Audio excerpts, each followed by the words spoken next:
நற்குணம் மேலும் போது ஆர்வம் அடக்கப்படுகிறது. மேலும் இருள் உள்ளது. ஆர்வம் ஆதிக்கம் செலுத்தும் போது நன்மையும் இருளும் அடக்கப்படும். மேலும் வீழ் ஆட்சி செய்யும் போது ஆர்வமும் நன்மையும் அடக்கப்படும் என்று கர்த்தர் கூறினார். இந்த 3 குணங்களையும் மீறிய ஒருவரின் குணாதிசயங்களை ஆண்டவர் விவரித்தார். அத்தகைய நபர் ஒளி செயல்பாடு அல்லது மாயால் பாதிக்கப்படுவதில்லை.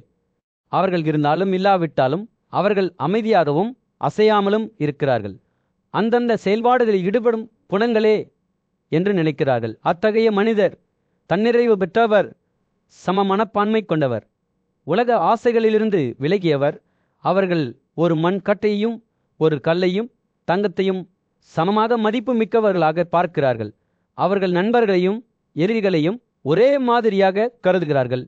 மேலும் அனைத்து முயற்சிகளையும் கைவிட்டு விட்டனர்.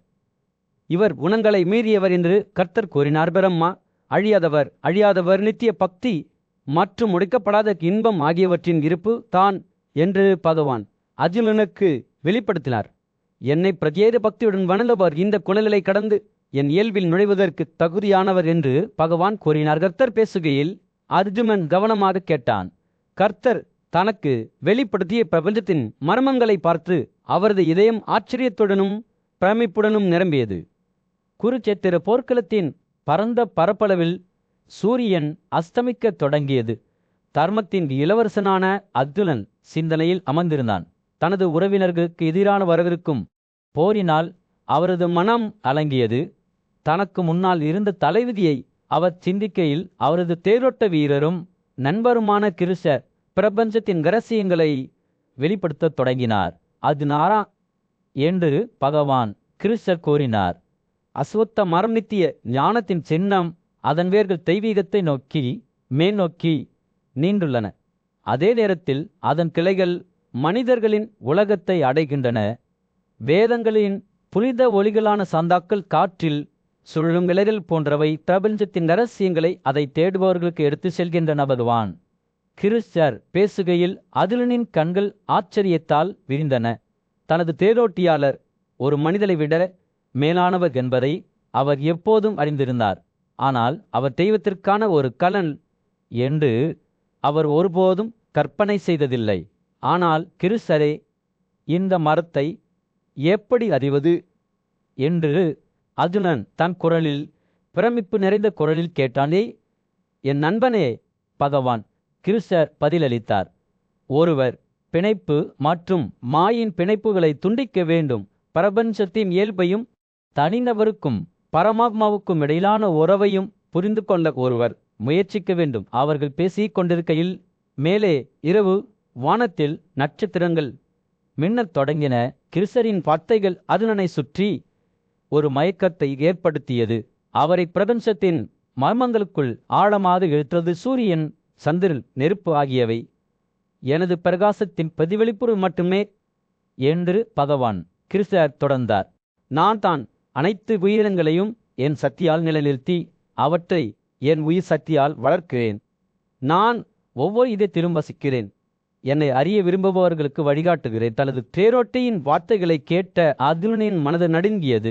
தன்னுக்கும் பிரபஞ்சத்திற்கும் இடையிலான வேறுபாடுகள் கரைந்து போன உலகத்திற்கு அப்பாற்பட்ட ஒரு மண்டலத்திற்குள் தன்னை இழுத்துச் செல்வதை அவர் உணர்ந்தார். இந்த உலகத்தில் உள்ள 2 உயிரினங்களில் என்ன இருக்கிறது என்று அர்ஜுனன் வினவினானே. என் நண்பனே, பகவான் கிருஷ்ணர் பதிலளித்தார். உண்மையில் 2 உள்ளன. மாறக்கூடிய மற்றும் மாறக்கூடிய அனைத்து உயிரினங்களும் மாற்றத்திற்கும் சிதைவுக்கும் உட்பட்டவை. ஆனால் நான் 3 உலகங்களிலும் ஊடுருவி அவற்றை என் பிரசன்னத்தால் நிலைநிறுத்தும் பகவான் கிருஷ்ணர் பேசுகையில் இரவு காற்று வேறொரு உலக சக்தியுடன் அதிர்வுறுவது போல் தோன்றியது. அர்ஜுனன் தன்னை தெய்வீகத்திற்கு நெருக்கமாக இழுக்கப்படுவதை உணர்ந்தான். பிரபஞ்சத்தின் தாளத்துடன் அவரது இதயம் காலப்போக்கில் துடிக்கிறது. இந்த உன்னதமான மனிதனின் இயல்பு என்ன என்று அர்ஜுனன் தனது குரலை ஒரு கிசுகிசுக்கிற்கு மேலே கேட்டார். நானே புருஷோத்தமன், உன்னதமானவன் என்று கிருஷ்ணர் ஒளியுடன் பிரகாசித்த அவரது கண்கள் பதிலளித்தன. என்னை இந்த உன்னதமான நபராக அறிந்தவர் ஏமாற்றப்படாமல் அனைத்தையும் அறிவார். ஓ பாரதனே, அவர் என்னை வணங்குவார்.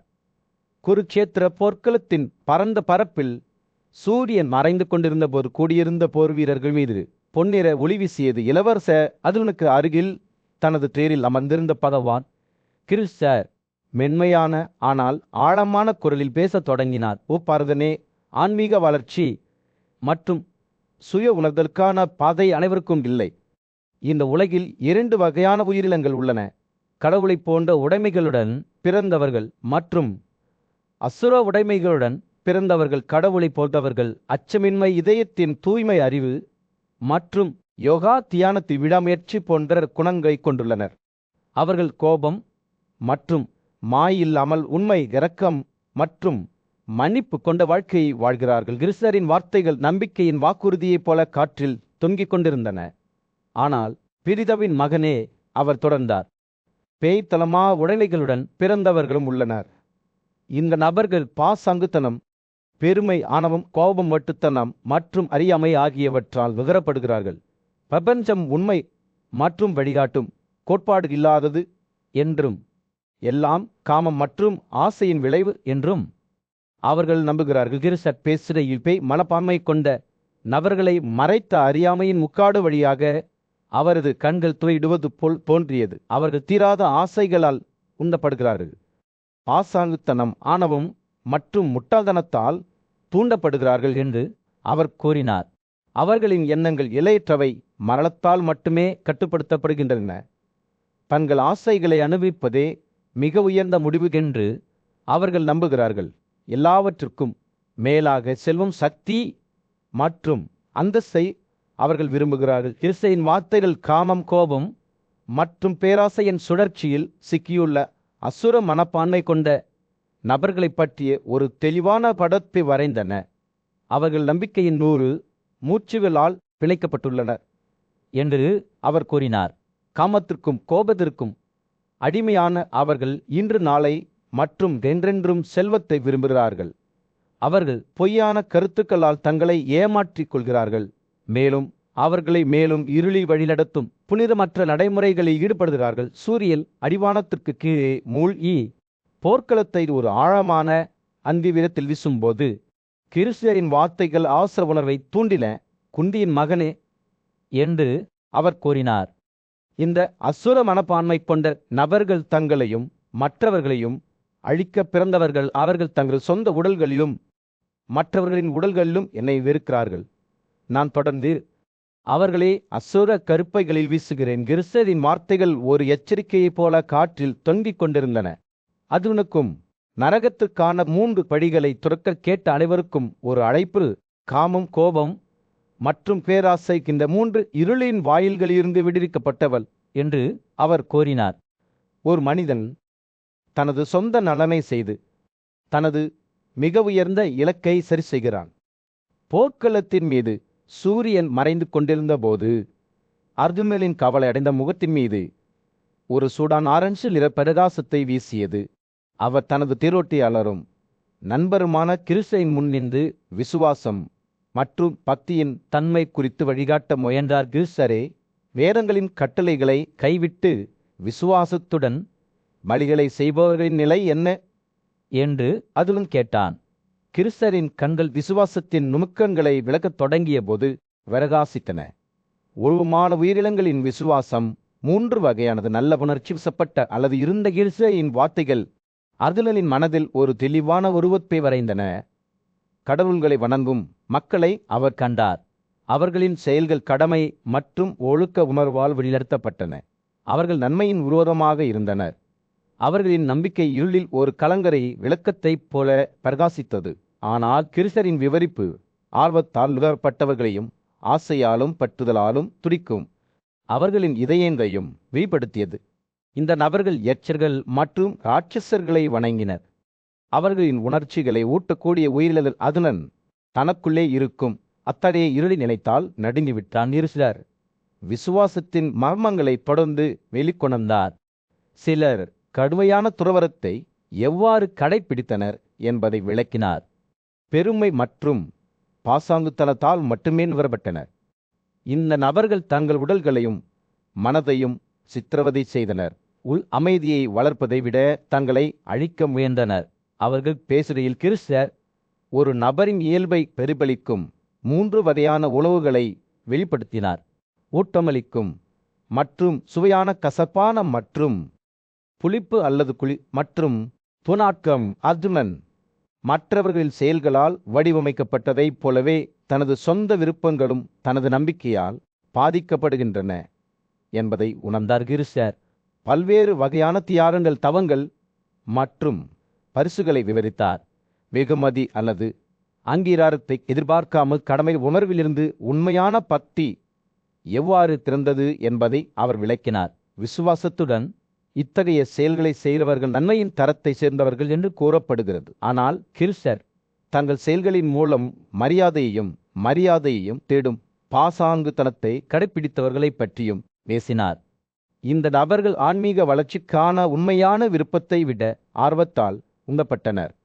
அதுலன் தனது சொந்த நண்பர்கள் மற்றும் குடும்பத்தினரில் சிலர் கூட இந்த சுழற்சியில் சிக்கியிருக்கலாம் என்பதை உணர்ந்ததால் துக்கத்தின் வேதனையை உணர்ந்தார். கிறிஸ்தரின் வார்த்தைகள் பின்னர் பிரம்மாவின் 3 பெயர்களை நோக்கி திரும்பியது. ஓம்காட் மற்றும் சாகின்ற எழுத்துக்கள் தனிநபர்களின் ஆன்மீக பயணங்களில் வழிநடத்தும் சக்தியை எவ்வாறு கொண்டிருந்தன என்பதை அவர் விளக்கினார். ஓம் உச்சரிப்பதன் மூலம் ஒருவர் ஒரு புதிய முயற்சியை தொடங்கினார். தெய்வீகத்துடன் தங்களை இழைத்துக் கொள்ள முயன்றார். பிறப்பு மற்றும் இறப்பு சுழற்சியிலிருந்து விடுதலையை நாடுபவர்களுக்கு பயன்படுத்தப்பட்டது. அதே நேரத்தில் சாத் என்பது இருப்பு மற்றும் நன்மையை குறிக்கிறது. சூரியன் அடிவானத்திற்கு கீழே மூழ்கிய போது அர்ஜுனன் தனது மனம் விரிவடைவதையும் தனது புரிதல் ஆழமடைவதையும் வந்தான். உண்மையான பக்தி என்பது வெளிப்புற செயல்களை பற்றியது, அந்த மாறாக ஒருவரின் இயல்பின் பிரதிபலிப்பு என்பதை அவர் உணர்ந்தார். கிறிஸ்தரின் வார்த்தைகள் முன்னோக்கி செல்லும் பாதையை உலர் செய்து தெய்வீகத்துடன் ஆழமான தொடர்பை நோக்கி வழிநடத்தியது. போர்க்களத்தில் சூரியன் மறைந்து சோர்வடைந்த வீரர்களின் மீது ஒரு சூடான அரசியல ஒளியை வீசிக்கொண்டிருந்தது. பாண்டவர்களின் இளவரசனான அர்ஜுனன் சிந்தனையில் தொலைந்து தனது ரதத்தில் அமர்ந்திருந்தான். தனது அன்பான குருவான கிறிஸ்தர் கற்பித்தபடி துறவு மற்றும் கைவிடுதலின் தன்மையை புரிந்து கொள்ள அவர் போராடினார். கிறிஸ்தர் என்று ஆகிலான் ஆர்வமும் சந்தேகமும் கலந்த குரலில், நான் துறவரம் பற்றி மேலும் தெரிந்து கொள்ள விரும்புகிறேன். அது என்ன? உண்மையில் தங்கள் செயல்களின் பலன்களுக்கான பற்றுதலை ஒருவர் எவ்வாறு கைவிடுவது? பகவான் கிறிஸ்தர் புன்னரைத்தார். அவரது கண்கள் ஞானத்தால் மின்னின. என் அன்பான அர்ஜுனா, அவர் தொடங்கினார். துறவு என்பது வெறுமனே ஒருவரின் ஆசைகளை விட்டு கொடுப்பது அல்லது ஒருவரின் கடமைகளை கைவிடுவது அல்ல. இது ஒரு மனநிலை உலகில் இருப்பதற்கான ஒரு வழி. அறிஞர்கள் அதை வைராக்கியா என்று அழைக்கிறார்கள். ஆசையுடன் படைப்புகளை நிராகரிப்பது. அர்ஜுனன் முன்னால் சாய்ந்து கிறிஸ்தரின் முகத்தின் மீது கண்களை மூடிக்கொண்டான். கடவுளே, கைவிடப்படுவதை பற்றி என்ன? அது துறவரத்திலிருந்து வேறுபட்டதாக கிறிஸ்தர் தலை செய்தார். ஆம் என் மகனே, கைவிடுதல் என்பது ஒருவரின் ஆசைகளையும் பிணைப்புகளையும் விட்டுவிடுவது மட்டுமல்லாமல் அகங்காரத்தையும் சுய முக்கியத்துவ உணர்வையும் விட்டுவிடுவதும் ஆகும். அர்ஜுனா, என்ற 3 வகையான கைவிடுதல் உள்ளது. ஒருவரின் செயல்களின் பலன்களில் பற்றுதலை கைவிடுவது, அகங்காரத்தையும் சுய முக்கியத்துவ உணர்வையும் கைவிடுவது, நன்மை தீமை என்ற கருத்தை கைவிடுவது. கிறிஸ்தர் பேசுகையில் அவரது வார்த்தைகள் சிக்கலான மற்றும் அழகான 2 அர்த்தங்களையும் இணைத்தன. சில ஞானிகள் வேலையை தீயது என்று கைவிட வேண்டும் என்று எப்படி நம்பினர் என்பதை அவர் விளக்கினார். மற்றவர்கள் அதை வாழ்க்கையின் அவசியமான பகுதியாக பார்த்தனர். ஆனால் கிறிஸ்தரின் சொந்த கருத்து தெளிவாக இருந்தது. தியாகம், பரிசுகள் மற்றும் தவம் ஆகியவற்றில் படைப்புகள் ஞானிகளின் சுத்திகரிப்புகள் என்று அவர் கூறினார். ஆனால் இந்த படைப்புகளும் கூட இணைப்பையும் அலனையும் கைவிட்டு செய்யப்பட வேண்டும். அர்ஜுனன் கவனமாக கேட்டான். கேள்விகள் மற்றும் சந்தேகங்களால் அவரது மனம் ஓடுகிறது. துறவு மற்றும் கைவிடுதல் பற்றிய இந்த கருத்தை அவர் புரிந்து கொள்ள விரும்புகிறார் என்பதை அவர் அறிந்திருந்தார். ஆனால் எங்கு தொடங்குவது என்று அவருக்கு தெரியவில்லை. கிறிஸ்தர் தொடர்ந்து கற்பித்தார். அனைத்து செயல்களையும் முடிப்பதற்கான 5 காரணங்களை விளக்கினார். அடிப்பகுதி முகரார் உறுப்புகள், புயற்சிகள் மற்றும் தெய்வங்கள். ஐந்தாவது, ஒரு மனிதன் எந்த வேலையை மேற்கொண்டாலும் கிறிஸ்தர் கூறினார். இந்த 5 காரணங்களாகும் சூரியன் அடிவானத்திற்கு கீழே மூழ்கி போர்க்களத்தை மென்மையான நீல ஒளியில் செலுத்திய போது அதிலன் தனது மனதை புரிந்து கொள்ளும் திறனுடன் வீர்படுத்துவதை உணர்ந்தான். அனைத்து செயல்களும் எவ்வாறு ஒன்றோடொன்று இணைக்கப்பட்டுள்ளன என்பதையும், முகவர் உறுப்புகள் மற்றும் தெய்வங்கள் உள்ளிட்ட சிக்கலான காரணிகளின் வலையால் அவை எவ்வாறு ஏற்படுகின்றன என்பதையும் அவர் பார்த்தார். கிறிஸ்தரின் வார்த்தைகள் அனைத்தும் ஒன்றோடொன்று பின்னி பிணைந்திருக்கும் ஒரு உலகத்தின் படத்தை வரைந்தன. அங்கு ஒவ்வொரு செயலும் ஒரு குளத்தில் அலைகளைப் போல சிதறடிக்கப்பட்ட விளைவுகளை கொண்டிருந்தன. மேலும் அதன் மையத்தில் தனிநபர் இருந்தார். பிரம்மாண்டமான இடத்தில் தங்கள் இடத்தை புரிந்து கொள்ள போராடினார். போர்க்களத்தின் மீது சூரியன் மறைந்து 2 படைகளின் மீது தங்க ஒளி வீசிக் கொண்டிருந்தது.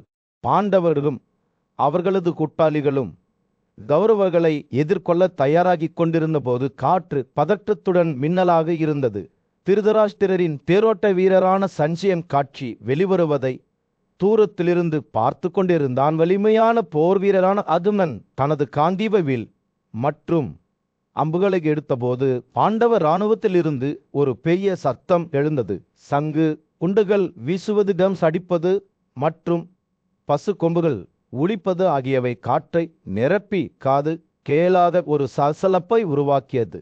கடவுள்கள், காந்தர்வர்கள், வித்ரிகள், சித்தர்கள் மற்றும் சகணர்கள் போர்க்களத்தில் இறங்கினர். 2 படைகளுக்கும் இடையிலான மோதலை காண ஆர்வமாக இருந்தனர். நீதிமானான மன்னன் யுதிஷ்டிரன் தனது ரதத்திலிருந்து வெளியே வந்து தனது சகோதரருடன் கௌரவ படையை நோக்கி நடந்து சென்றான். போருக்கு தயாரான பேகன் பீஷ்மர் மீது அவன் கண்கள் நிலைத்திருந்தன. பாண்டவர்களின் போர் கூக்குரல் அழிந்துவிட்டது. அதற்கு பதிலாக 2 படைகளும் யுதிஷ்டிரனின் அணுகுமுறையை பார்த்தபோது ஒரு பயங்கரமான அமைதி நிலவியது. அவர் பீஷ்மரை அடைந்தபோது யுதிஷ்டிரர் மரியாதையுடன் அவரது கால்களை பிடித்து கொண்டு அவருடன் போரிட அனுமதி கேட்டார். இளம் ராஜாவின் தைரியத்தால் ஈர்க்கப்பட்ட பீஷ்மர் அவரது ஆசீர்வாதத்தை வழங்கி ஞானத்தின் வார்த்தைகளை வழங்கினார். ஒரு மனிதன் செல்வத்தில் அடிமை, ஆனால் செல்வம் யாருடைய அடிமையே அல்ல. அவர் கௌரவர்களின் செல்வத்தால் பிணைக்கப்பட்டிருப்பதாகவும் அவர்களுக்காக போராடுவதாகவும் வெளிப்படுத்தினார். யுதிஷ்டிரன் மீண்டும் ஒரு முறை பீஷ்மருக்கு வணக்கம் செலுத்தி அவரது வார்த்தைகளை அவரது தலைவில்லால் ஏற்றுக்கொண்டார். பின்னர் தனது சகோதரர்களுடன் அவர் துரோணின் ரதத்தை நோக்கி சென்றார்.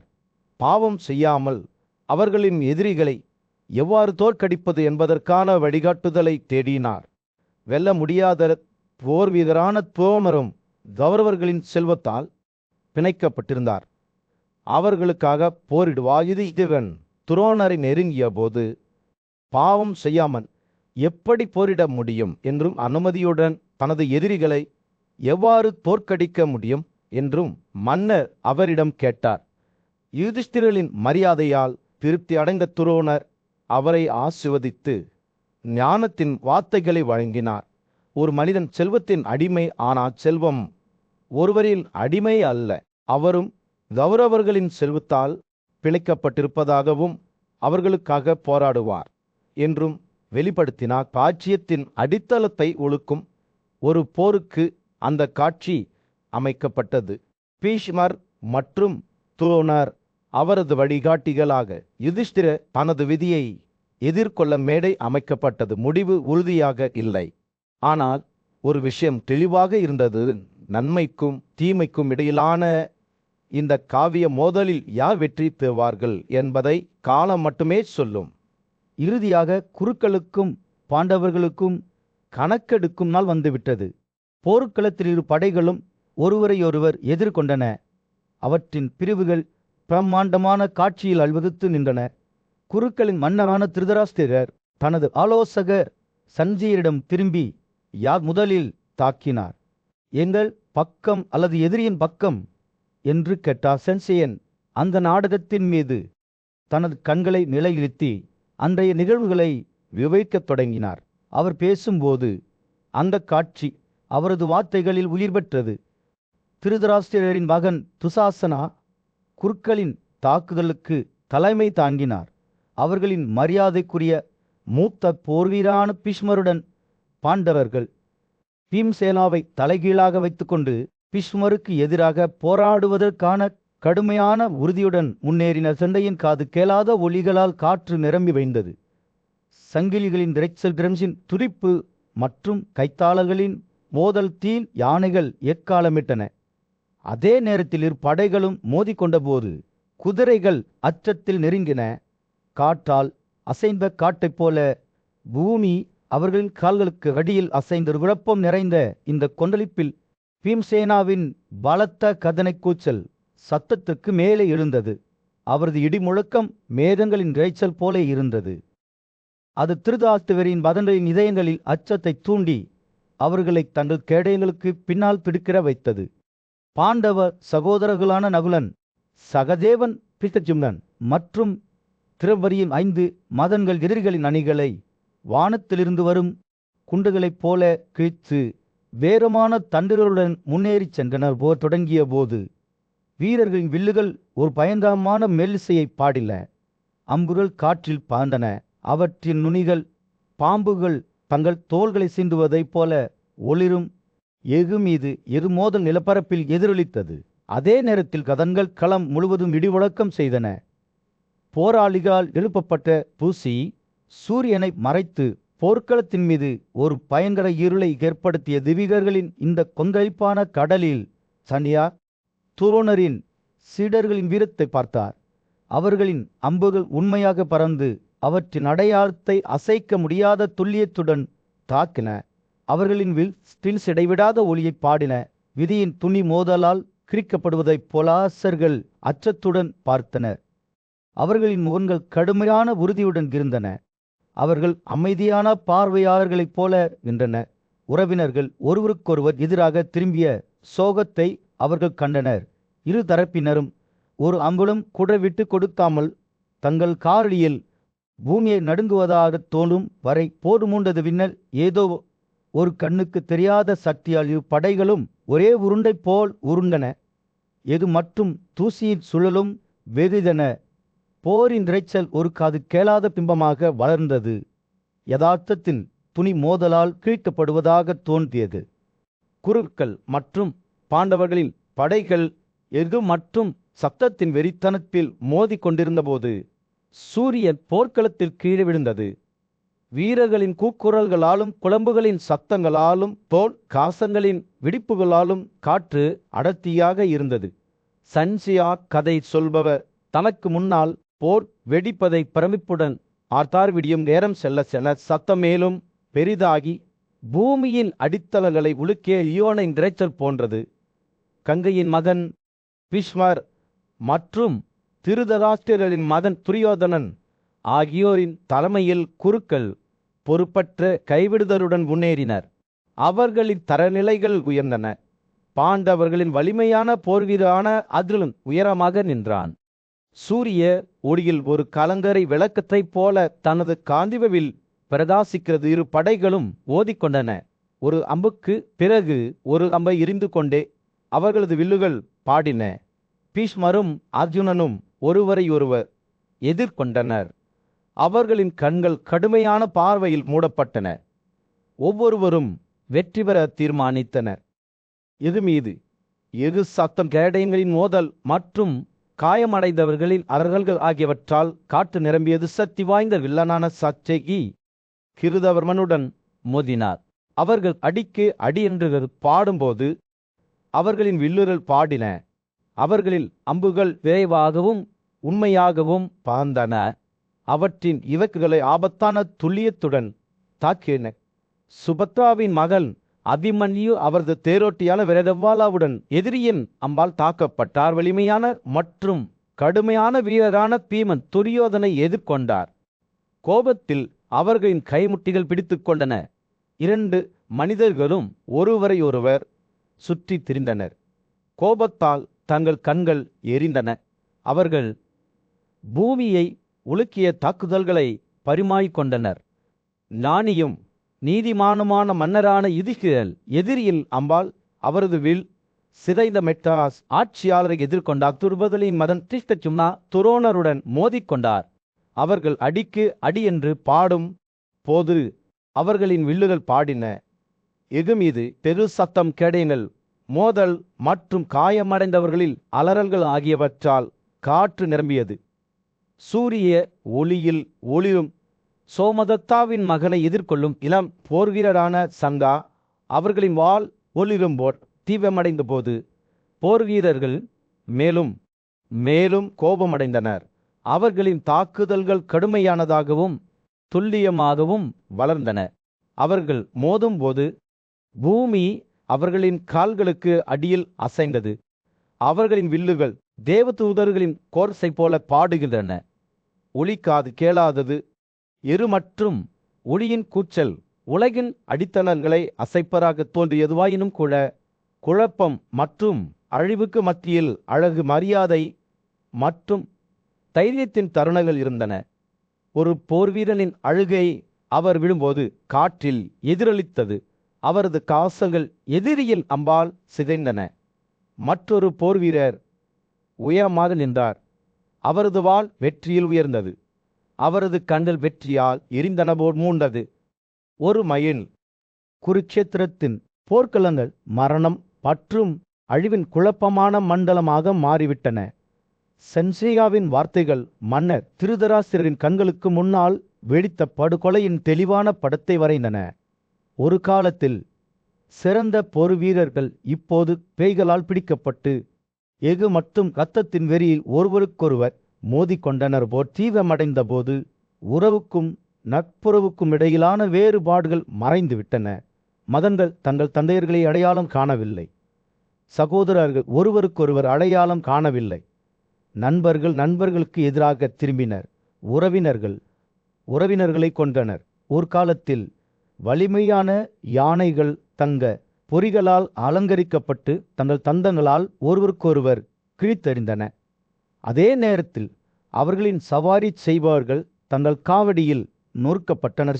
சாரர்களில் குதிரை வீரர்கள் ஒருவரை ஒருவர் நோக்கி வீசிக்கொண்டிருக்கும் போது மோதலாக எது சத்தம் காற்றில் எதிரொலித்தது. நீண்ட தாடி கொண்ட கார்ஸ் கூர்மையான மற்றும் பளபளப்பானவை வானத்திலிருந்து பாம்புகளைப் போல விழுந்தன. மீண்டும் மீண்டும் உண்மையான நேரத்தை தாக்கின. வீரமான போர் வீரர்கள் வேகமான போர் முனையில் உயரமாக குதித்தனர். போர் வீரர்களை எளிதில் வெட்டினர். விழுந்தவர்களின் கூக்குரல்கள் காற்றில் நிரம்பின. சிலர் தங்கள் உறவினர்களை கூக்குரலிட்டனர். மற்றவர்கள் இறந்து கிடக்கும்போது வேதனையுடன் அழுதனர். துணிச்சலான கத்திரியர்கள் அவர்களின் உடல்கள் அடித்து நொறுக்கப்பட்டன. தங்கள் காயங்கள் எதிர்ப்பில் கத்தினாலும் கொடுக்க மறுத்தனர். மற்றவர்கள் தங்கள் வலிவை குறைந்து தண்ணீருக்காக கெஞ்சினர். அவர்களின் வறண்ட தொண்டைகள் தாகத்தால் வேதனைப்பட்டல். இந்த சூறாவளியை மத்தியில் வலிமையான ஆயுதமேந்திய போவீரரான பிஸ்வார் தனது வெள்ளி தரமான அலங்கரிக்கப்பட்ட ரதத்தின் மீது உயரமாக நின்றார். அவரது இருப்பு பாண்டவர்களின் பிளவுகளை நிலைநிறுத்துவதாக தோன்றியது. அவர்கள் வலிமையான பிஸ்மரின் வலிமையை எதிர்கொண்டு தடுமாறத் தொடங்கினர். வீழ்ந்த வீரர்களிடையே தனது இடத்தை பெறுவதற்காக அவர் புறப்பட்ட போது மேருவின் உச்சியின் கீழ் சந்திர சுற்றுப்பாதை பீஸ்வரின் தரத்தின் பிரகாசத்துடன் ஒப்பிடுகையில் வேறியதாக தோன்றியது போர் மூண்டது. ஒரு பயங்கரமான மற்றும் பயங்கரமான காட்சி அதன் கொடூரங்களுக்கு சாட்சியாக இருந்த அனைவரின் நினைவுகளிலும் பொறிக்கப்படும். சன்சேயாவின் வார்த்தைகள் ஒரு துக்ககரமான துயரத்தைப் போல காலங்கள் முழுவதும் எதிரொலித்தன. இது போரின் பேரழிவு சாட்டிக்கு ஒரு சான்று ஆகும்.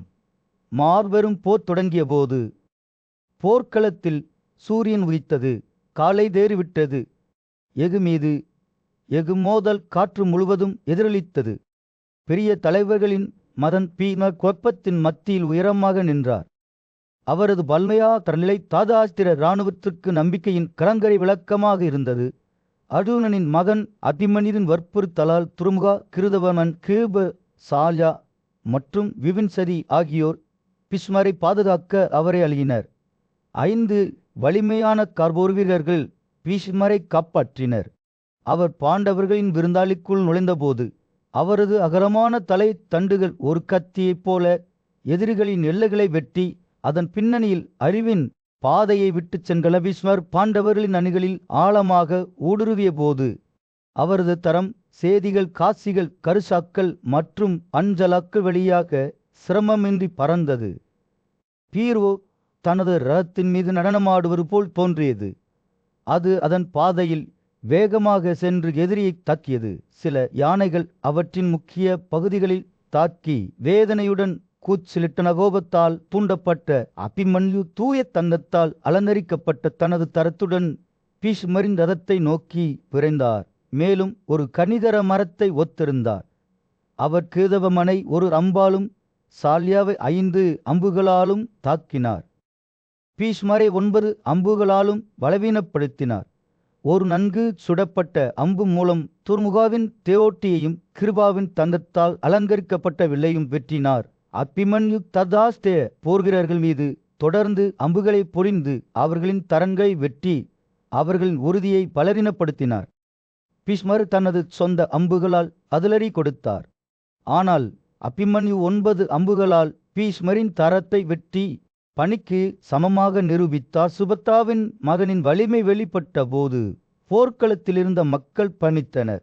அர்ஜுனனின் சகோதரர் பீமனும் கூட அவரை உற்சாகப்படுத்தி ஒப்புதல் கோரினார். ஆனால் பீஷ்மர் அவ்வளவு எளிதில் தோற்கடிக்கப்பட மாட்டார்.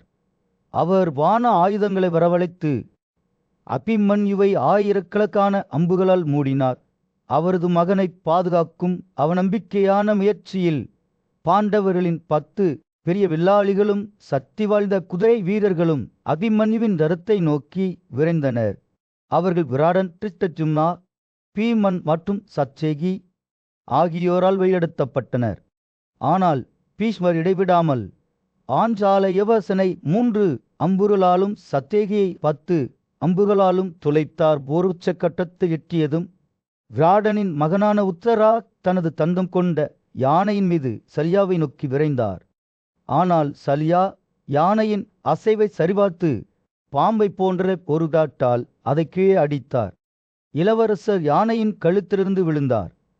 சல்யா யானை தலை துண்டித்தார். ததராஷ்டிரா போர் வீரர்கள் மீண்டும் குழுமியிருந்தனர். ஹஸ்தினபுராவின் மன்னர் திருதராஷ்டிர தனக்கு முன்னால் நடந்த நிகழ்வுகளை பற்றி கேட்டபோது சூரியன் போர்க்களத்தில் விழுந்தார். அவர் தனது தேரோட்டியாளரும் ஆலோசகருமான சன்சேரிடம், அந்த மாபெரும் வில்லன் ஸ்வேதா பீஷ்மரின் ரதத்தை நெருங்கிய போது என்ன நடந்தது? நமது துணிச்சலான கௌரவர்களும் பாண்டவர்களும் என்ன செய்தார்கள் என்று கேட்டார். சென்சையா அந்த துரதிருஷ்டவசமான நாளின் கதையை விவரிக்கத் தொடங்கினார்.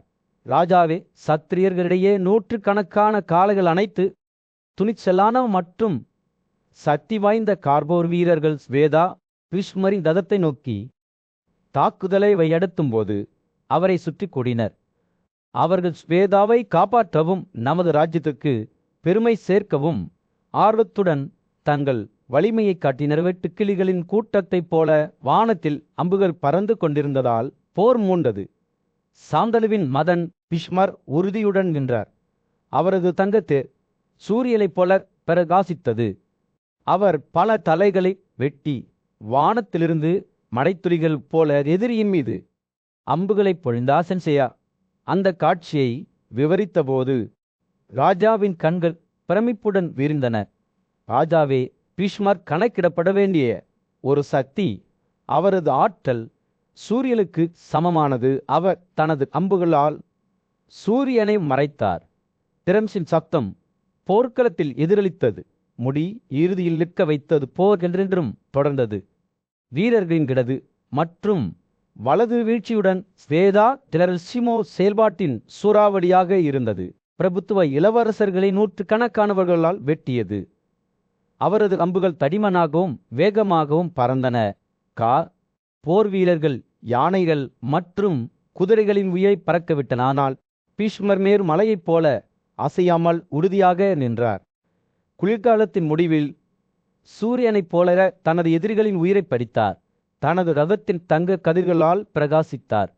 2 வீரர்களும் மோதிக்கொண்டனர். அவர்களின் அம்புகள் மரண நடனத்தில் முன்னும் பின்னுமாக அறந்த ராஜாவின் மகன் துரியோதனன் ஸ்வேதாவின் இடைவிடாத தாக்குதலால் விஸ்வர் தாக்கப்பட்டதை மிகுந்த கவலையுடன் பார்த்தார். அவரது சொந்த படைகள் அச்சத்தில் தப்பி ஓடின. தங்கள் தளபதியை கைவிட்டு தளபதியின் கோபத்தை தனியாக எதிர்கொண்ட சென்சியன் தனது கதையை தொடர்ந்தார். பல மன்னர்களால் சூழப்பட்ட துரியோதனன் எப்படி மீண்டும் போருக்கு வேண்டான் என்பதை விவரித்தார். ஆனால் சேதா தாங்க முடியாதவராக இருந்தார். கோதுமை மூலம் ஒரு கத்தியைப் போல தனது எதிரிகளை வெட்டினார். பீஷ்மரும் ஸ்வேதாவும் மீண்டும் ஒரு முறை மோதினர். அம்புக்கு அம்பை பரிமாறிக்கொண்டபோது அவர்களின் வில்லுகள் பாடிலிரு தரப்பினரும் விட்டு கொடுக்காமல் போர் தீவிரமடைந்தது. ராஜாவின் மகன் தனது கண்களுக்கு முன்பாக தனது படைகள் கொல்லப்படுவதை திகிலுடன் பார்த்தார். ஆனால் பீஷ்மர் உறுதியாக வென்றார். அவரது தங்கது நம்பிக்கையின் கலங்கரை விளக்கத்தைப் போல பிரகாசித்தது. இறுதியில் சேதா தான் வெற்றி பெற்றார். அவரது அம்புகள் பீஷ்மரின் விலை துளைத்து அதை 10 துண்டுகளாக சிதைத்தன. உயர்ந்த ஆன்மா கொண்ட போர்வீரரின் தரம் வெட்டப்பட்டது. ராஜாவின் வில் துண்டிக்கப்பட்டது. ஒரு மாபெரும் போருக்கு மத்தியில் குருக்களின் மன்னன் திருதராஷ்டிரன் தனது தேரோட்ட வீரன் சன்சியனுடன் உட்கார்ந்து நடந்த சம்பவங்களை நினைவு கூர்ந்தார். போரில் பீஷ்மனால் கொல்லப்பட்ட அவர்களின் தளபதியான ஸ்வேதா இறந்ததை பற்றி அவர் பேசத் தொடங்கினார். என் மகனே, திருதராஷ்டிரன் சொன்னான், நமது தளபதி கொல்லப்பட்ட போது நமது வலிமையான வில்லங்கள் பாண்டவர்களுடன் இருந்த பாஞ்சாலர்கள் என்ன செய்தார்கள்? அன்று அவர்கள் காட்டிய துணிச்சலை பற்றி நான் தெரிந்து கொள்ள விரும்புகிறேன்.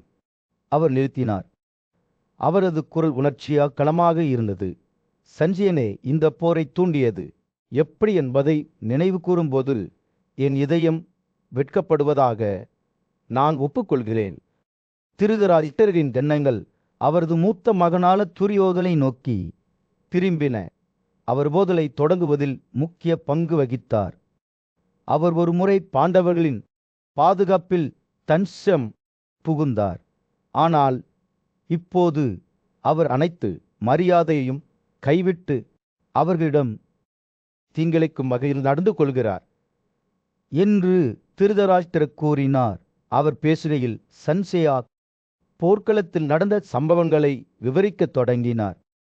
ஸ்வேதா பீஷ்மாவால் கொல்லப்பட்ட போது வீரத்தின் மகன் சங்கா ஒரு திறமையான போர்வியர் கண்களில் கோபத்துடன் முன்னேறினார்.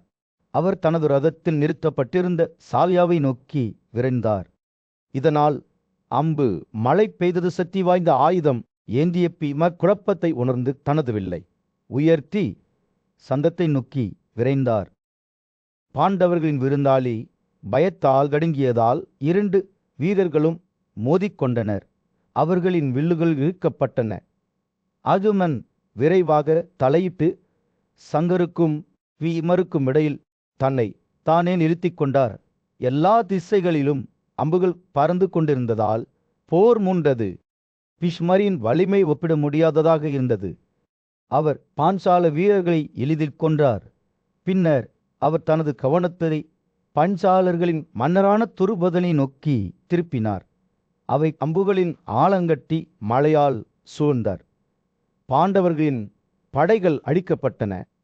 அவர்களின் வீரர்கள் பயத்தில் தப்பி ஓடின. சூரியன் அஸ்தமிக்கத் தொடங்கிய போது பீஷ்மர் போர்க்களத்தில் வெற்றியாளராக நின்றார். அவரது வில் இன்னும் இறுக்கப்பட்டு அம்புகள் நெருப்பைப் போல எரிந்தன. அர்ஜுனனின் தலைமையில் பார்த்தர்கள் தங்கள் படைகளை இரவுக்கு பின்வாங்கினர். அழிவு மற்றும் விரக்தியின் பாதையை விட்டு சென்றனர். அந்த துரதிருஷ்டமான நாளின் நிகழ்வுகளை சன்சேயா முடிக்கும்போது திருதராஷ்டிரரின் வார்த்தைகள் பின்வாங்கின. அவரது கண்கள் துக்கத்தால் நிரம்பின. இந்த மாபெரும் போரில் என்ன இழந்தது என்பதை அறிந்த அவரது இதயம் எடை போனது. போரின் முதல் நாளில் சூரியன் அஸ்தமிக்கத் தொடங்கிய போது மன்னர் யுதிஷ்டிரரின் படைகள் களத்திலிருந்து திரும்ப பெறப்பட்டன. ராஜாவின் மூத்த சகோதரர் துரியோதனன் தனது மாமாவும் சக்தி வாய்ந்த போர்வியருமான பீஷ்மர் போரில் கோபமடைந்ததைக் கண்டு மிகவும் மகிழ்ச்சி அடைந்தார். ஆனால் தீ உலர்ந்த புல்லை உட்கொள்வது போல் தனது படைகளை விழுங்குவதாக தோன்றிய பீஷ்மரின் வலிமையை பார்த்து யுதிஷ்டர் வருத்தமும் கவலையும் அடைந்தார். தனது சகோதரர்கள் அனைவருடனும் தங்கள் பக்கத்தில் இருந்த அரசர்களுடனும் ஜனார்த்தன கிருஷ்ணரை சந்திக்க யுதிஷ்டர் விரைந்தார்.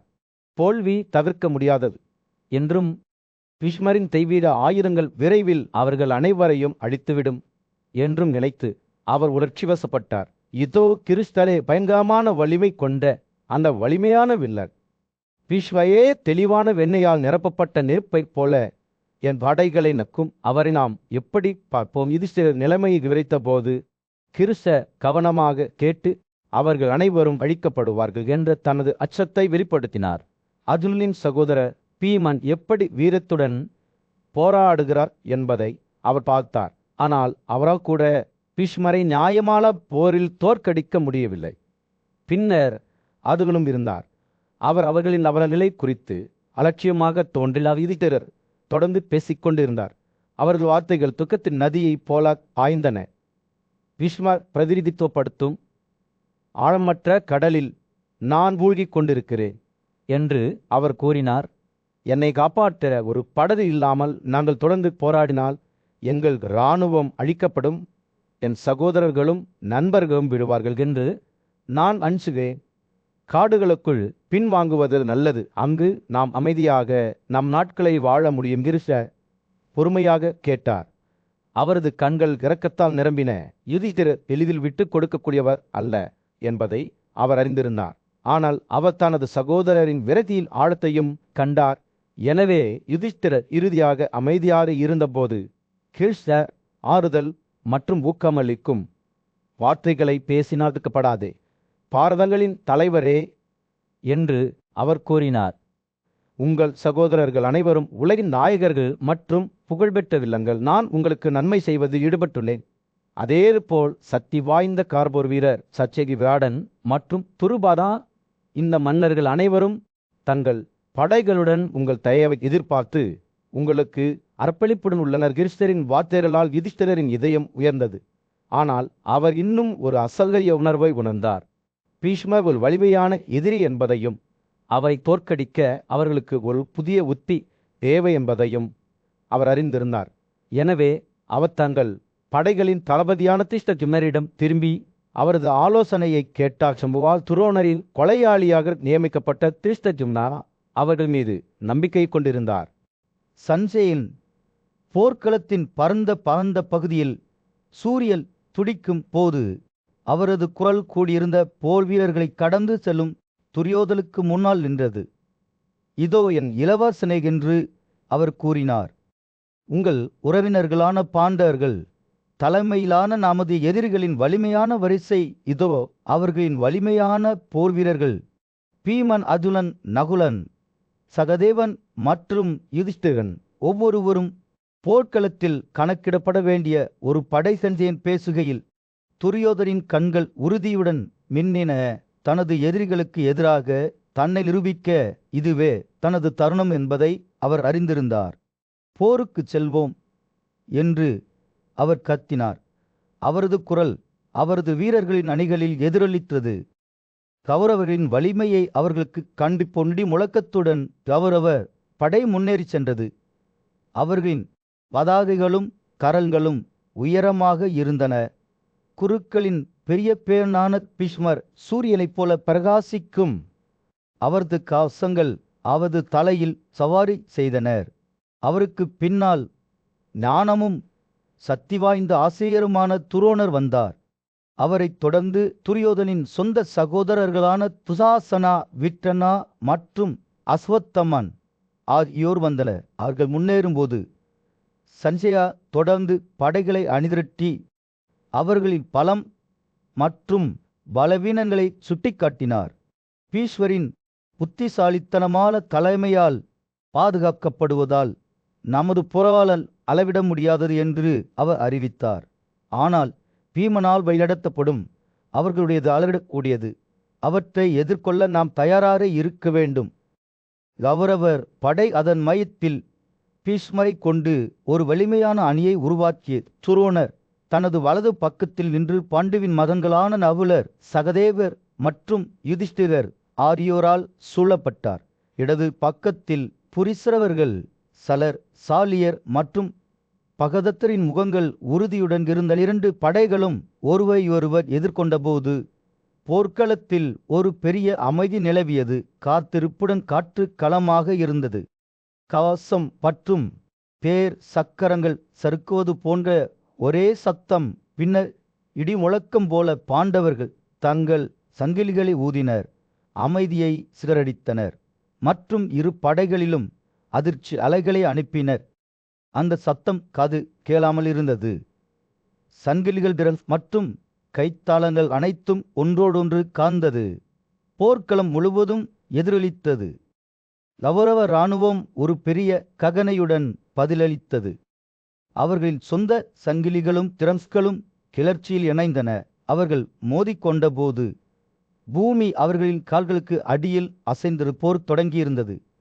இனி எதுவும் ஒரே மாதிரியாக இருக்காது. கௌரவர்களுக்கும் பாண்டவர்களுக்கும் இடையிலான போர் தொடங்கியது. இரு படைகளும் போர்க்களத்தில் ஒரு வலிமையான அணியாக உருவாக்கப்பட்டன. குருப்பேரன் பீஷ்மர் உயரமாக நின்றார். அவரது கண்கள் உறுதியுடன் எரிந்தன. அவர் தனது வில்லை உயர்த்தி எதிரியை எதிர்கொள்ள தயாரானார். சமிக்கையை தொடங்கும் வரை போராளிகள் காத்திருந்தபோது திருதராஷ்டிரரின் மூத்த மகனான துரியோதனன் தனது வீரர்களை முன்னெடுத்து செல்லுமாறு வற்புறுத்தினார். தபாலில் அடைக்கப்பட்டு போரை தொடங்குவோம் என்று கத்தினார். கோபத்தால் தூண்டப்பட்டு வெற்றிக்கான ஆசையுடன் கௌரவர் படை தங்கள் தரத்தை உயர்த்தி கொண்டு முன்னேறியது. வானில் அம்புகள் பறந்து கொண்டும் குதிரைகளும் யானைகளும் ஒருவருக்கொருவர் மோதிக்கொண்டும் போர் மூண்டது. அந்த வலிமையான போர் வீரரான பீஷ்மர் பாண்டுவின் மகள் அதியும்னனை குறிவைத்து அம்புக்கு பின் அம்பை பொழிந்தார். ஆனால் அர்ஜுனன் துளிந்து தனது காந்தீப வில்லால் தீயை திருப்பி பீஷ்மரை சம எண்ணிக்கையிலான அம்புகளால் அடித்தார். திறமை மற்றும் வலிமையின் அற்புதமான காட்சியில் இரண்டு வீரர்களும் மோதிக்கொண்டனர். ஒருவருக்கொருவர் அம்புக்கு இணையாக அம்பை வீசும்போது அவர்களின் வில்லுகள் பாடின. அவர்களின் போரின் சத்தம் போர்க்களம் முழுவதும் எதிரொலித்தது. இதனால் அவர்களின் கால்களுக்கு அடியில் பூமி நடுங்கியது. போர் தொடர்ந்தபோது துரியோதனன் தனது ரதத்திலிருந்து கவலையுடன் பார்த்து பீஷ்மரை ஊக்கமளிக்கும் வார்த்தைகளுடன் வற்புறுத்தினார். பீஷ்மர் அர்ஜுனனை மீண்டும் ஒரு முறை எதிர்கொள்ள தயாராகிக் கொண்டிருந்த போது சத்திரிய பயன்பாட்டிற்கு அடிபணியுங்கள் என்று அழுதார். இரு வீரர்களும் ஒரு கடுமையான மோதலில் சந்தித்தனர். அவர்களின் வில்லுகள் ஒளி மற்றும் கோபத்தின் மங்கலான ஒளியில் அம்புக்கு அம்பை வீசில போர் மணிக்கணக்கில் நீடித்தது. போராளிகள் தங்கள் முழு பலத்துடனும் போராடினர். ஆனால் பீஷ்மரின் தலைமையில் கௌரவர்களின் துணிச்சலான முயற்சிகள் இருந்த போதிலும் அர்ஜுனனும் அவரது கூட்டாளிகளும் மேலாதிக்கம் செலுத்துவதாக தோன்றியது. பாண்டுவின் மகன் பீஷ்மரின் உதைகளையும் அதேபோல் அவரது ரதத்தின் சக்கரங்களையும் தண்டுகளையும் அடித்தார். போர்க்களத்தில் சூரியன் அஸ்தமிக்கத் தொடங்கிய போது அர்ஜுனனின் அம்புகளால் காயம் அடைந்த போதிலும் அந்த வலிமையான போர் வீரரான பீஷ்மர் உயரமாக நின்றார். அவர் தனது முழு பலத்துடனும் போராடினார். ஆனால் இறுதியில் போரில் அலைகளை கௌரவர்களுக்கு ஆதரவாக மாற்ற இது போதுமானதாக இல்லை. இறுதியாக பீஷ்மர் அர்ஜுனனின் தேரோட்டியான வாசுதேவனை இரண்டு மார்பகங்களுக்கு இடையில் 3 அம்புகளால் தாக்கினார்.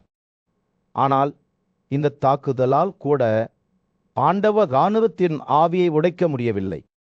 அது தனது முழு வலிமையுடன் தொடர்ந்து போராடியது. போர் இன்னும் பல நாட்கள் தொடரும். ஆனால் ஒரு விஷயம் தெளிவாக இருந்தது. கௌரவர்கள் மற்றும் பாண்டவர்களின் தலைவிதி சமநிலையில் தொங்கிக் கொண்டிருந்தது. ஏனெனில் 2 பெரிய படைகள் சண்டையிட்டு வரலாற்றின் போக்கை தீர்மானிக்கும். தர்ஸ்தினபுர மன்னன் திருதராஷ்டிரன் தனக்கு முன்னால் இருந்த குழப்பத்தை பார்த்தபடி சூரியன் போர்க்களத்தில் விழுந்தார். அவர் தனது தேரோட்டியான சஞ்சயனிடம் திரும்பிச் சொல்லுங்கள், ஓ சஞ்சயனே, அந்த மாபெரும் வில்லன் துரோணன் அன்சால இளவரசர் திஷ்டஜிம்னாவை போரில் எப்படி எதிர்கொண்டார்? மனித முயற்சியை விட விதி வலிமையானது என்று நான் எப்போதும் நம்புகிறேன். பீஷ்மரை போன்ற வலிமையான போர் வீரருக்கு கூர்சென்சேன் தலையசைத்து அவர்களுக்கு முன்னால் நடந்த காட்சியை நோக்கி பார்த்தான். ராஜாவே, இந்த வீரம் மற்றும் திறமை கதையை கேளுங்கள். அர்ஜுனனின் சகோதரர் யுதிஷ்டிரனான பாண்டுவின் மகன் வெல்ல முடியாதவனாக இருக்கலாம். ஆனால் துரோண கணக்கிடப்பட வேண்டிய ஒரு சக்தி. அவர் திருஷ்டத்யும்னாவின் தேரோட்டியை தனது இருக்கையிலிருந்து துளைத்து இளவரசனின் 4 குதிரைகளையும் வேகமான அம்புகளால் அடித்தார். செல்சேன் பேசிக்கொண்டிருக்கையில் போர் தீவிரமடைந்தது. தனது குடும்பத்தினர் மீதான தாக்குதல்களால் கோபமடைந்த திருஷ்டத்யும்னா சூரிய ஒளியில் தனது வாளை ஒளி செய்து முன்னேறி சென்றார். காத்திருங்கள், காத்திருங்கள் என்று துரோணரிடம் அழுதார். ஆனால் வில்லால் புன்னகைத்து அம்புகளில் ஆழங்கட்டி எறிந்தார். திருஷ்டத்யும்னாவின் கவசம் துரோணரின் இடைவிடாத தாக்குதலுக்கு இணையாக இருக்கவில்லை. இளவரசர் பின்னோக்கி தடுமாறினார். அவரது கவசத்தை அம்புக்கு பிறகு அம்பால் துளைத்தார். இருப்பினும் அவர் அடிபணிய மறுத்தார். ஒரு புதிய வில் வரைந்து துரோணர் மீது 5 விரைவான தண்டுகளை வீசினார். 2 போர் வீரர்களும் மோதிக்கொண்டனர். அவர்கள் அடிக்கும் போது வில்லுகள் பாடின. வேர்வை மற்றும் இரத்தத்தின் வாசனையால் காற்று நிரம்பியது. அவர்களின் கால்களுக்கு அடியில் பூமி அசைந்தது. திருஷ்டத்யும்னா உறுதியாக நிற்கும்போது சஞ்சயா பிரமிப்புடன் பார்த்தார். அம்புக்கு நேர் அம்பை திசை திருப்பும்போது அவரது கவசம் ஒரு மலை சிகரம் போல ஒளிரும். இருப்பினும் துரோணர் தர்மாறவில்லை. அவர் திருஷ்டத்யும்னாவின் வில்லை வெட்டி இளவரசனை கையில் ஒரு கழுதையை தவிர வேறு எதுவும் இல்லாமல் அவரை எதிர்கொள்ள விட்டு விட்டார். 2 வீரர்களும் ஒருவரை ஒருவர் சுற்றித் திரிந்தனர். அவர்களின் கண்கள் கடுமையான பார்வையில் மூடப்பட்டன. திருஷ்டத்யும்னாவின் அடிகளுக்கு அடியில் துரோணரின் கழுதை நொறுங்குவதை சஞ்சயா பார்த்தார். பாஞ்சால இளவரசர் ஒரு புதிய கேடயத்தையும் சீமிட்டாரையும் இழுத்தார். சிங்கத்தைப் போல போருக்கு முன்னேறி சென்றார். ஆனால் துரோணர் அவருக்காக தயாராக இருந்தார். அவரது அம்புகள் வேகமாகவும் உண்மையாகவும் பறந்தன. 2 வீரர்களும் மோதுவதை சஞ்சயன் ஆச்சரியத்துடன் பார்த்தார். அவர்களின் வில்லுகள் பயங்கரமான தாளத்தில் பாடுகின்றன. திருஷ்டத்யும்னா வெற்றி தருவார் என்று தோன்றிய போது சக்தி வாய்ந்த பாண்டவ போர்வீரான பீமன் சம்பவ இடத்திற்கு விரைந்து வந்து துரோணர் மீது 7 கூர்மையான அம்புகளை வீசி வில்லனை பின்னோக்கி தள்ளினார். பாஞ்சால இளவரசனை அவரது தேரோட்டக்காரர் அழைத்து செல்வதை சஞ்சய் பார்த்தார். மன்னர் திருதராஷ்டிரரின் மகன் துரியோதனன் பாண்டவ குலத்தைச் சேர்ந்த சக்தி வாய்ந்த போர் வீரரான பீமனை தாக்குமாறு கலிங்கத்தின் வலிமையான மன்னரை வலியுறுத்தியதால் சூரியன் பரந்த போர்க்களத்தில் விழுந்தது. கலிங்க மன்னர் ஒரு பெரிய படையுடன் தனது தேர் மற்றும் படைகளுடன் பீமனை நோக்கி முன்னேறினார். தனக்கு எதிரான வெறும் எண்ணிக்கையால் தடைந்து இருந்த பீமன் தனது கூட்டாளிகளான சேதிகள், மத்ஸ்யர்கள் மற்றும் கருசாக்களின் ஆதரவுடன் உறுதியாக நின்றார். போர் தொடங்கிய போது மோதும் எதிர் சத்தம் காற்றில் எதிரொலித்தது. மேலும் அவர்களின் கால்களுக்கு அடியில் தரை நடுங்கியது. போராளிகள் எது மற்றும் பிராத்த வெறியில் மோதினர். 2 தரப்பினரும் வெற்றி பெறுவதில் உறுதியாக இருந்தனர். பீமன் ஒரு கொந்தளிப்பான புயலைப் போல எதிரிகளின் அணிகளை தனது கதையால் முறியடித்து ரதங்களையும் வீரர்களையும் தரையில் வீசினார். ஆத்திரம் மற்றும் விரக்தியால் தூண்டப்பட்ட அவரது எதிரிகள் அவர் மீது தங்களை தாங்களே எறிந்தனர். ஆனால் பீமன் உறுதியாக நின்றார். அவரது வலிமை சகிப்புத்தன்மையற்றது. அவர் சண்டையிட்டார். அவரது வாள் குழப்பத்தின் வழியாக வெட்டப்பட்டது. அதன் பின்னணியில் அழிவின் பாதையை விட்டுச் சென்றது. பீமனின் கொடூரத்தால் கோபமடைந்த கலிங்க மன்னன் கொடூரமான துல்லியத்துடன் அவை நோக்கி அம்புகளை வீசினான். ஆனால் பீமன் பயப்படாமல் அவற்றை எளிதில் வெட்டி சூரிய ஒளியில் ஒளி செய்தான். கலிங்கத்தின் மதன் சக்கரதேவன் சண்டையில் சேர்ந்தான். ஆனால் பீமன் இடைவிடாமல் வெண்ணெய் மூலம் சூடான கத்தி போல எதிரிகளின் எல்லைகளை வெட்டினார். போர் தீவிரமடைந்த போது கலிங்க மன்னன் துக்கத்திலும் ஆத்திரத்திலும் மூழ்கி 14 தாடியுடன் பீமனை நோக்கி வீசினான். ஆனால் பீமன் தைரியம் இல்லாமல் ஒரு நொடியில் அவற்றை வெட்டி தனது வாளை காற்றில் கொடூரமான துல்லியத்துடன் வெட்டினான். ராஜாவின் யானை பானுமது முன்னோக்கி நகர்ந்தது. ஆனால் பீமன் யானைகளின் இளவரசனை அடிக்கும்போது தனது வாள் ஒளிரும் வகையில் அதன் முதுகில் குதித்தார். போர்க்களம் முற்றிலும் குழப்பம் மற்றும் அழிவின் காட்சியாக இருந்தது. போர் வீரர்களும் யானைகளும் இடது மற்றும் வலதுபுறமாக விழுந்தன. ஆனால் பீமன் உயரமாக நின்றார். அவரது வாள் பேரழிவை வெற்றி கொண்டிருந்தது. அவரது வலிமை பெரும் முரண்பாடுகளை எதிர்கொள்ளும் போது சகிப்புத்தன்மையற்றது. ஒரு பொங்கி எழும் புயல் போல அவர் எதிரி அணிகளை வெட்டினார். அவர் எழுச்சியில் அழிவின் பாதையை விட்டுச் சென்றார். போர் அதன் உச்சக்கட்டத்தை எட்டியதும் பீமனின் வாள் உயர்ந்து ஆபத்தான துல்லியத்துடன் விழுந்து போர் வீரர்களையும் யானைகளையும் ஒரே மாதிரியாக வெட்டி வீழ்த்தியது. அவரது எதிரிகள் சோர்வடைந்தனர் மற்றும் மனச்சோர்வடைந்தனர். அவரது தாக்குதலின் கீழ் தடுமாறினர். இறுதியாக தூசி நிலை பெற்ற போது பீமன் வெற்றியாளராக நின்றார். அவரது வாள் இன்னும் வெற்றியில் உயர்ந்தது. போர் தீவிரமடைந்ததனால் செல்ல செல்ல அதன் கோபம் தடையின்றி அதிகரித்தது. சஞ்சயன் தீவிர கண்ணோட்டத்துடன் ராஜாவிடம் நிகழ்வுகளை சொன்னான். பஞ்சாலாவின் இளவரசனான திருஷ்டத்யும்னா, துரோணனின் மகன் சல்யா மற்றும் கிருபா ஆகிய 3 வலிமையான போர் வீரர்களுக்கு எதிராக போரிட்டார். பல கூர்மையான தண்டுகளுடன் உலகம் முழுவதும் கொண்டாடப்பட்ட துரோணரின் மகனின் குதிரைகளை அவர் கொன்றாதனல் விலங்குகளை இழந்த துரோணரின் மகன் விரைவாக சாவியாவின் தேரியை ஆன்சால மன்னர் மீது தனது தண்டுகளை பொழிந்தார். ஆனால் திருஷ்டத்யும்னா குறைத்து மதிப்பிடப்பட வேண்டிய அவசியம் இல்லை. அவர் வீரத்துடன் போராடினார். சால்யாவை 25 அம்புகளாலும் கிருபாவை 9 அம்புகளாலும் துளைத்தார். இதற்கிடையில் அஸ்வத்தமான் அவரை 8 கூர்மையான அம்புகளால் துளைத்தார். அப்போதுதான் சுபத்தாவின் மகள் அபிமன்யு தனது அம்புகளை கொடூரமான துல்லியத்துடன் சிதறடித்தார். அவரது உறவினர் லட்சுமணன் வெகு தொலைவில் இல்லை. கோபத்தால் உந்தப்பட்டு தன்னை நிரூபிக்க விரும்பினார். 2 உறவினர்களும் மோதிக்கொண்டனர். அம்புக்கு அம்பை பரிமாறிக்கொண்ட போது அவர்களின் வில்லுகள் பாடின. அபிமன்யுவின் 5 அம்புகள் தங்கள் அடையாளத்தை கண்டன. ஆனால் லட்சுமணன் பின்வாங்க மறுத்து விட்டார். போர் தீவிரமடைந்த போது குருக்களின் மன்னன் துரியோதனன் தனது மகள் அபிமன்யுவால் அவதிப்படுவதை பார்த்து சம்பவ இடத்திற்கு விரைந்தான். மன்னர்கள் அபிமன்யுவை தங்கள் ரதங்கள், யானைகள் மற்றும் குதிரைகளுடன் சூழ்ந்தனர். ஆனால் கிருஷ்ணருக்கு சமமான வீரத்தில் அபிமன்யுவும் அசைக்க முடியாதவாக இருந்தார். அதுலனின் தந்தையான தனஞ்செயர் தனது மகன் இவ்வாறு சூழப்பட்டிருப்பதைக் கண்டு அவருக்கு உதவ விரைந்தார். பீமரும் துரோணரும் அவருக்கு எதிராக படையை வழிநடத்தினர். ஆனால் அவர்களின் முயற்சிகள் பயனற்று போயின. படைகள் மோதிக்கொண்டபோது ஒரு அடர்த்தியான தூசி மேகம் போர்க்களத்தை சூழ்ந்தது. சூரியனை மறைத்தது. அதுமனின் அம்புகள் பறந்து யானைகள், ரதங்கள் மற்றும் போர்வீரர்களை ஒரே மாதிரியாக துளைத்ததால் பூமி நடுங்குவது போல் தோன்றியது. குருக்களின் படைகள் உரியடிக்கப்பட்டன.